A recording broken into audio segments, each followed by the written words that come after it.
ನಮ್ಮ parenting styles ಇತ್ತಲ್ಲ, either it is just like our parents okay. R exactly opposite. ಹ್ಞೂ.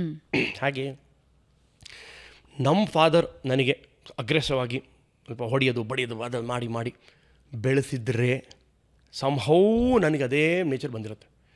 ಮಗ ನಾನು ಪೇರೆಂಟ್ಸಿಗೆ ಕೇಳ್ತೀನಿ, ಅಬ್ಸರ್ವ್ ಮಾಡಿಮ್ಮ, 8 ವರ್ಷ 10 ವರ್ಷ ಮಕ್ಕಳಿಗೆ ನೀವು ಕೆಲವು ಸಲ ಶೌಟ್ ಮಾಡ್ತೀನಿ ಹೇಳ್ತೀರಾ, ಒಂದು ಸೆಕೆಂಡ್ ನಿಮ್ಗೆ ಅನಿಸುತ್ತೆ, ಶಿಟ್ ನನ್ನ ಮದರ್ ಥರನೇ ಮಾತಾಡಿದೆ ನಾನು, ನನ್ನ ಫಾದರ್ ಥರನೇ ಹೇಳ್ದಲ್ಲಪ್ಪ ನಾನು.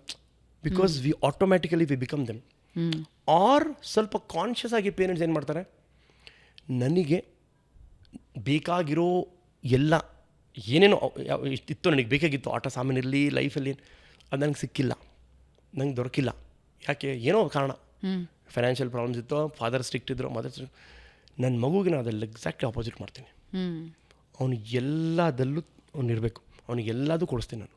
ಅವ್ನು ಏನು ಕೇಳ್ತಾನೆ ಕೊಡಿಸ್ತೀನಿ. ಅವ್ನು ಮೊಬೈಲ್ ಬೇಕಾ ಕೊಡ್ತೀನಿ, ಅವ್ನಿಗೆ ಏನು ಫುಡ್, ಯಾವ ಜಂಕ್ ಫುಡ್, ಇದೊಂದು ಸ್ಟೈಲು.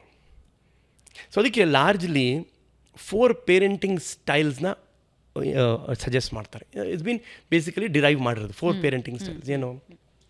ಫಸ್ಟ್